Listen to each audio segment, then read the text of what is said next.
Hey guys, JH. We're back on the practice tee, but as you can see, it's still a wild and woolly practice tee. It's just, we can't get the mowers out and it's still really boggy underfoot. And guys are crazy, like we've had these catastrophic floods, but we just had some very concerning news this morning. Just now I just heard that there's another rain bomb coming in 3 days, which could be as severe as the one we've just had. Guys, if that happens, it's going to wipe this area out. I mean, we're still recovering now. We've got thousands of people homeless in this area here because the floods just decimated the place. And if those towns get hit again, they're just out of town here, just not far from here, and if they get hit again, catastrophic's not the right word, it's going to be apocalyptic. Wow. What a world we're living in right now, guys. I've come out today just to get my head some space, because all the stuff that's going on, and it's just a debilitating time mentally at the moment. Just got to come out here. When I'm here, at least, even though those worries are still going to be there when I leave here, for the small amount of time I'm here, I can't think about them. Anyway, guys, got to be tough heading off here. I'm down in a bit of a gully, but the only place I can get the sun at this time of the day. Okay, guys, the other day, what we were talking about was trying to initiate the backswing with a pivoting of the trail hip. We're just moving that part of the pelvis in that direction. But what best intentions, I was trying to apply, but when I looked at the video, I had virtually no movement in that trail hip at all. And in spite of that, I still got great contact. So what I'm trying to do today is just increase the amount of rotation. So I've actually got to feel this, guys. I've actually got to feel this motion. I've got to feel that motion. That's what I've got to feel, which to me is an awful lot of movement and a lot of weight displacement in a rotary fashion that way. I mean, I'm usually fairly stable. I don't move very much. I stay here and just take it away. But in order to get that trail hip moving, I really have to be conscious of it. Yeah, that's what I want to do. And if I move that trail hip significantly, my lead knee and lead hip will come across. Now, in the video the other day, they basically weren't moving. But that was my first time back, and I'm struggling with my flexibility and pliability, etc. So the theme is still going to be along the lines that we spoke of the other day, and trying to initiate the backswing with a movement of the trail hip. Now, in conjunction with that, guys, what I want to do is apply something that I used to apply in the Mo Norman days, when I used to teach the Mo Norman golf swing and its mechanics, and when I had the Mo Norman School of instruction here in Australia. And what we had in the Mo Norman golf swing, guys, was what I call the optimum plane or line of compression that you can establish for impact at address. You can establish that line at address. Now, what we saw with Mo Norman was that he had this look about him here. Even though the club was back here, he had that look about him. This lead arm and this club was just one straight line, and it was in this quadrant here. It was centered right here. The hands weren't in here, the arm wasn't in here, it was here. And that's where he was at impact. And that was the first thing I noticed when I saw Mo originally, the very first time I saw him. I could see that geometry in his golf swing. And he was always there at address, and he was always there at impact. And guys, if you think about that line, that vertical plane line here being there, that's a very, very strong impact position. If we're back here, we've got to go from here to here. Now, what establishing that strong vertical plane line in that lead quadrant, the benefit of that is that it already gets shaft lean. It already does that. You don't have to try and get shaft lean into the golf swing. It's already there. There. It's already there, guys. Now, another great player, and probably the greatest player that's ever played the game, Jack Nicklaus. If you look at Jack was in exactly the same position at address. Jack was more conventional, but Jack was here. And this is what we saw with Jack. We saw this. Head behind, this lead arm, the club here, and that position there.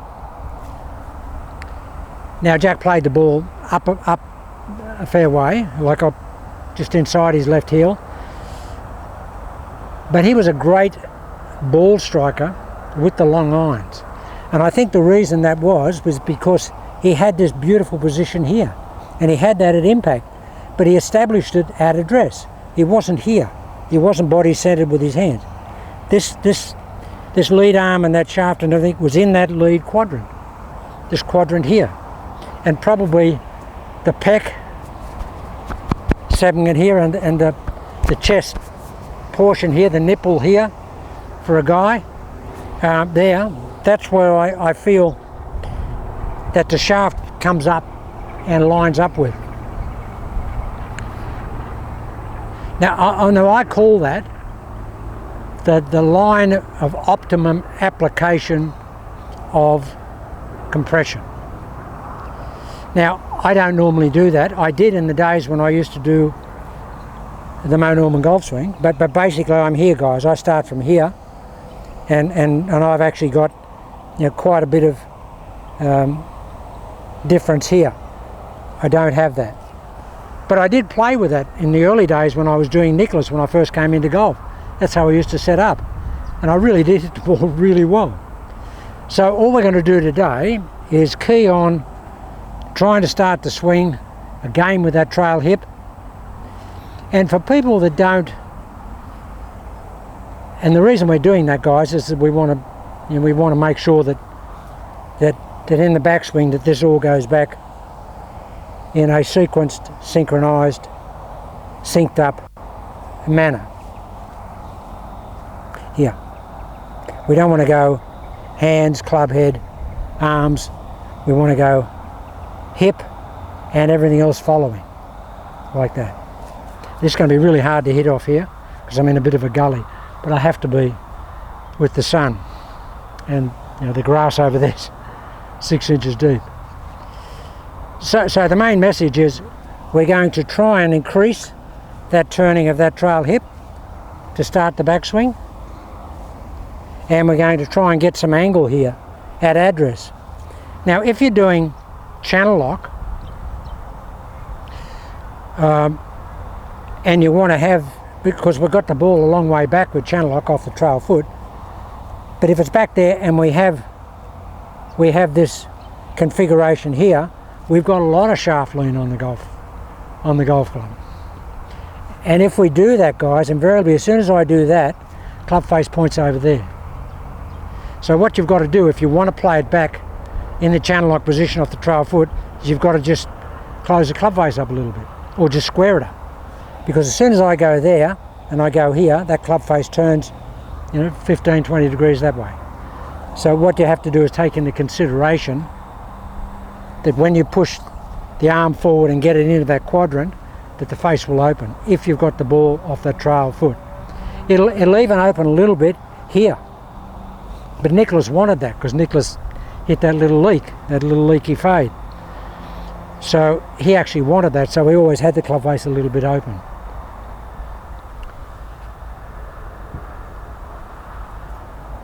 Okay,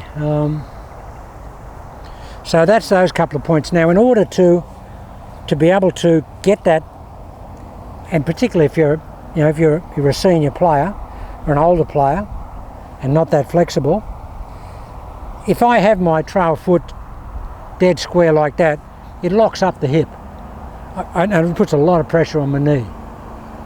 Really hard to get that hip turning.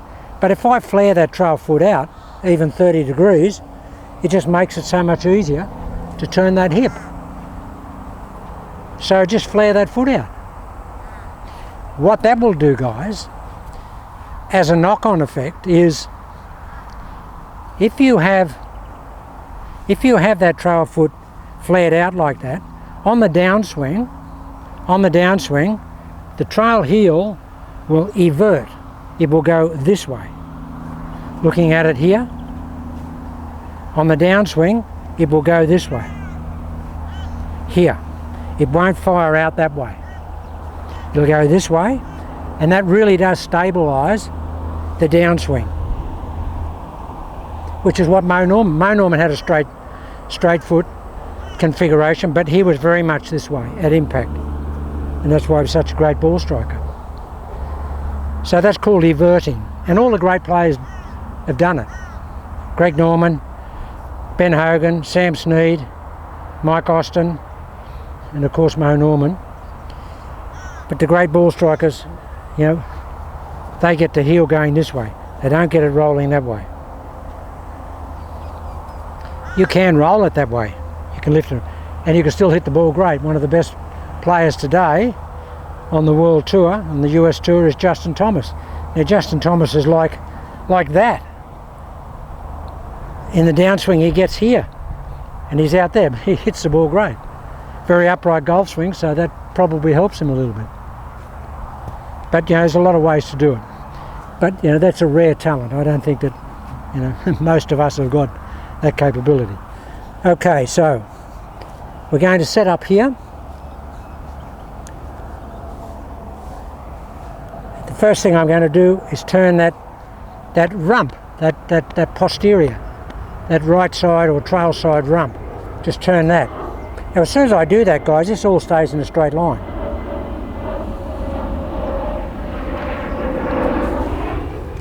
If the shaft on this golf club was another 2 feet longer,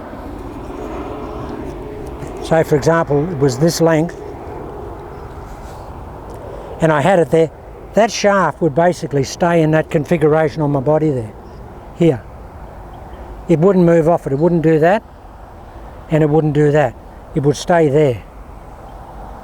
Now I made up an extended club when I was in America the first time I met Mo, and it was here, and it would go here, and that's what I saw in his golf swing. I saw that configuration. This never changed. I saw that in his golf swing. And I used to do that when I was using the swing and teaching it. So we've got a couple of things there, guys.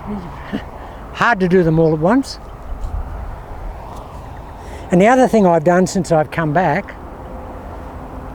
is that my grip felt a bit funny, not having held the golf club for 6 months.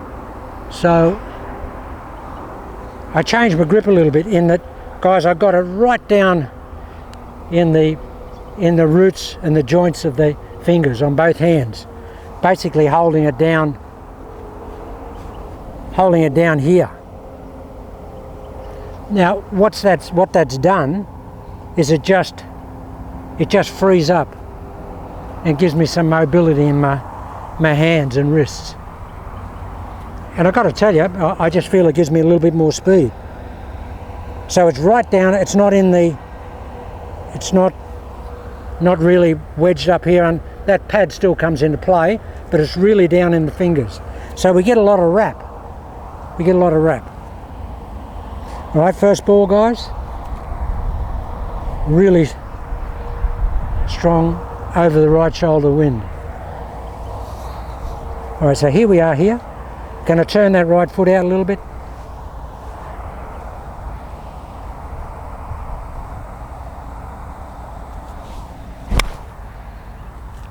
Not bad for the first shot of the day. Wow. Woo.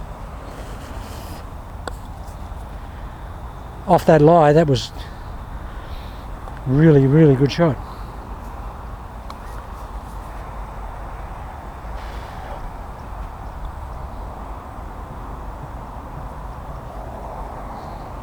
It's very hard to keep my balance with this lie here, guys. I'm in a bit of a trough, but just the sun's where it is. I normally don't come out here this time of the day.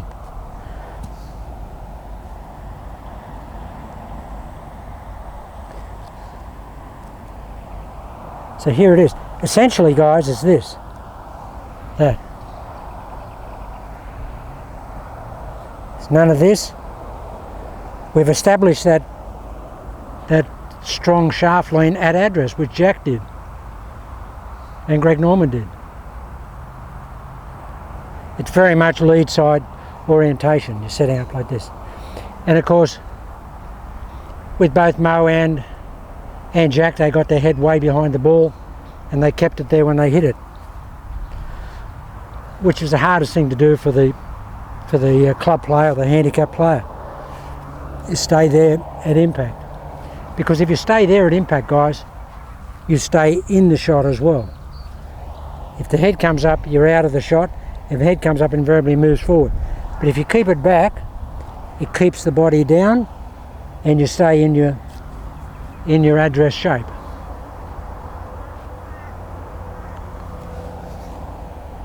Now I mightn't be quite straight on here, but out of bounds fence here, and I don't want to hit the balls over in the 2 foot high grass over there. And if I aim dead on, I'll hit it over there. So just aiming a little bit this direction. So here we are, guys.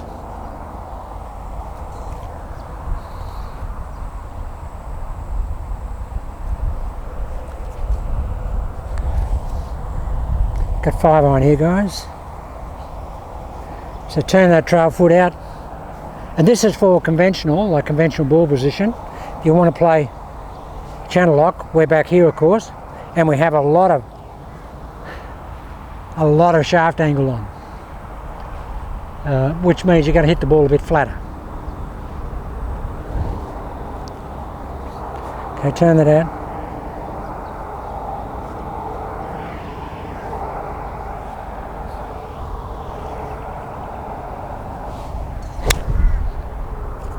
That's as good as old JH can hit it, guys. That's as good as I can hit it. I'm really happy coming back after such a long break and hitting the ball in the middle of the club and hitting it strongly. Okay, while I haven't been on the practice tee for 6 months, I have been doing a lot in the gym, and I'm actually quite strong at the moment, and I can really feel that in the golf swing. And that's why I'm restricted in my amount of rotation, because I'm actually a little bit too bulked up at the expense of bulked up for an 80-year-old. But the relativity there. Yeah, so and that lacking flexibility anyway, when I've got that extra bulking up, it just kills the rotation. But that swing looks like a 3/4 swing, but that's normal distance. That's actually really strong. So here we are. Here. I really like to, in order to get that hip to turn as much as I want to, I've actually got to feel like I'm doing that, which is really tough to do. See the straight line formation?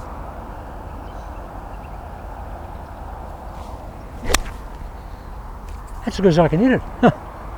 Wow. As Mo Norman said, you only need a golf club 1.5 inches long if you can hit it in the middle of the blade.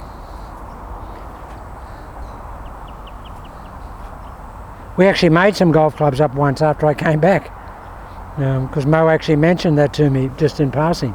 And I made some golf clubs up and old blades, and we cut them off and we weighted them up accordingly, but they were only, the blade had that much cut off it, and we weighted it up accordingly. They were old Spalding blades, and it was amazing, very daunting looking down, but it was amazing how solid the hip was.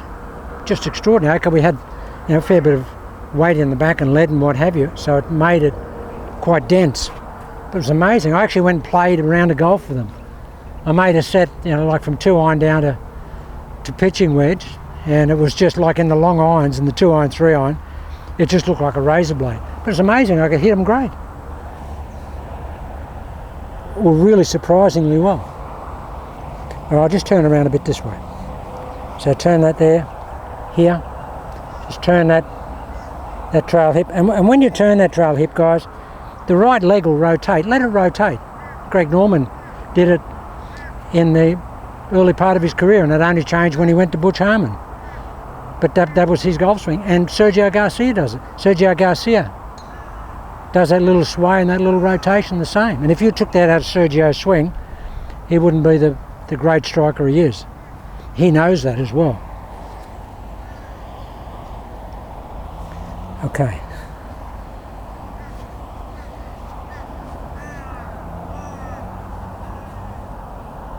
Now that's unusual to see JH in this position. I'm never in that position.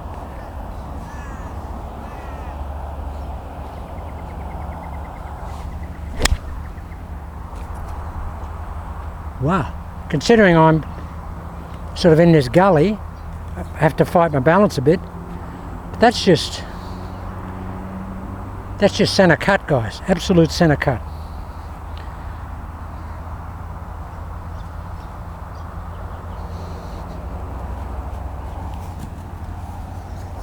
I'll just hit a... Can I hit a driver here? It might be hard with the driver being in this gully, but I'll just hit a couple and show you the positioning of the club with the driver. There, guys.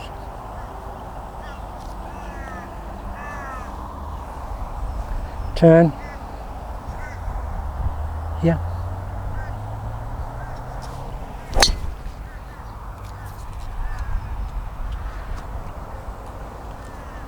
I mean, that was just so hard to balance being in the gully here, but that was just dead centre of the club. I mean, flush city.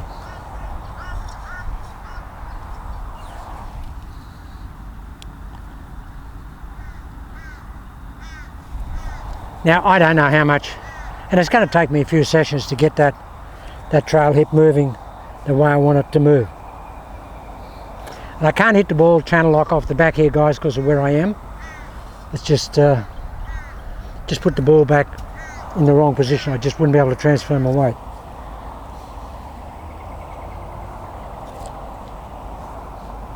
Here we go.